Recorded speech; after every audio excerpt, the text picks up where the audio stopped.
Hello नमस्कार सबैजनालाई अनि नेपाली दाजुभाइ दिदीबहिनी सम्पूर्णलाई नमस्कार भन्न चाहन्छु।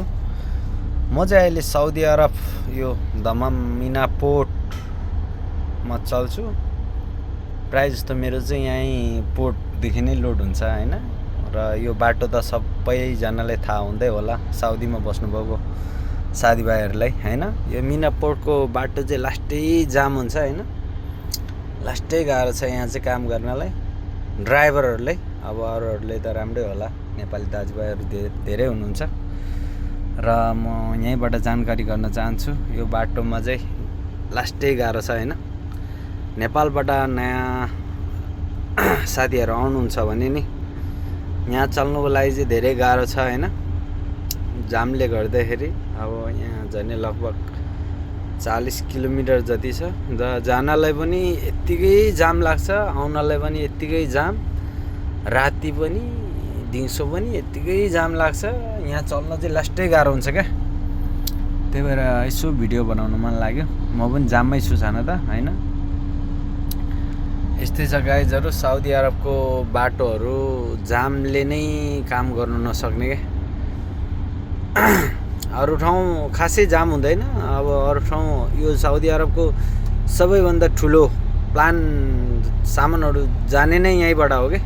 हरेक चिज खाने कुरादेखि लिएर कुनै अब घरहरू निर्माण गर्ने, जस्तै कम्पनीहरू निर्माण गर्ने सामान, अब जस्तै अब यहाँ खाने सामानहरू सब यहीँबाट आयात हुने हो। त्यही भएर पुरै जाम हुन्छ। गाडीहरू यति हुन्छ कि कहाँबाट आउँछ होला हौ यो गाडीहरू। रात दिन नै हिँड्छ है।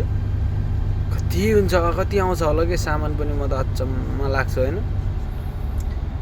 निश्चयको गएको छ, आगै छ, गएकै छ। यो बाटो पुरै जाम छ अहिले। लगभग झन् यो मभन्दा 35 किलोमिटर पछाडि पुरै त्यहाँदेखि जाम छ। म त्यहीँदेखि लाइनमा आइरहेको छु। र यहाँबाट लगभग 10-15 किलोमिटर अगाडि होला पुरै जाम छ क्या।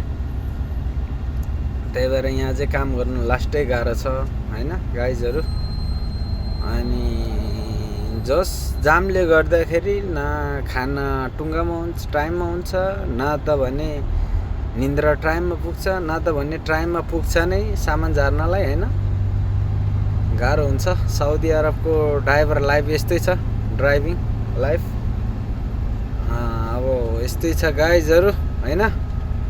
अनि यसो अब आज चाहिँ जामको लागि सानो भिडियो बनाइदिउँ भनेर बनाइरहेको छु। अब नयाँ साथीहरू आउनुहुन्छ भने बरु योभन्दा अलि दमाममा चाहिँ नपर्दा हुन्छ, अलि बाहिर पऱ्यो भने यति जाम पनि हुँदैन, काम गर्नुलाई सजिलो हुन्छ। जुन यो मिना पोर्ट चल्ने चाहिँ सबै ड्राइभरहरू चाहिँ एकदम अलिकति गाह्रै छ क्या। यहाँ काम गर्नेहरू चाहिँ जाममा पर्छ, टाइममा पुग्दैन, जाममा परिसकेपछि। त्यही भएर गाह्रै छ गाइजहरू। त्यसको लागि मैले सानो भिडियो बनाएको छु। खासै राम्रो त भएन होला, हिँड्दा बनाएको छु हैन।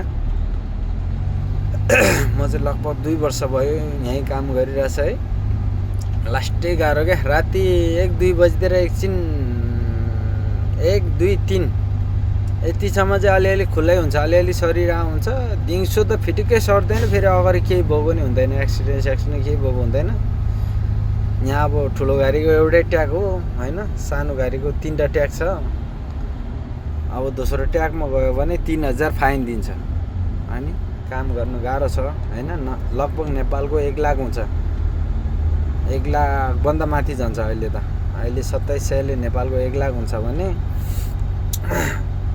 जस यो ट्यागमा, यो दोस्रो ट्यागमा गयो भने ठ्याक्कै 3 लाख नेपालको 1 लाख 3000, यहाँको 3000 रियाल। यस्तो छ गाइजहरू। यो कन्टेनरमा चल्न चाहिँ दमाममा साउदी अरबमा लास्टै जाम, गाह्रो छ गाइजहरू।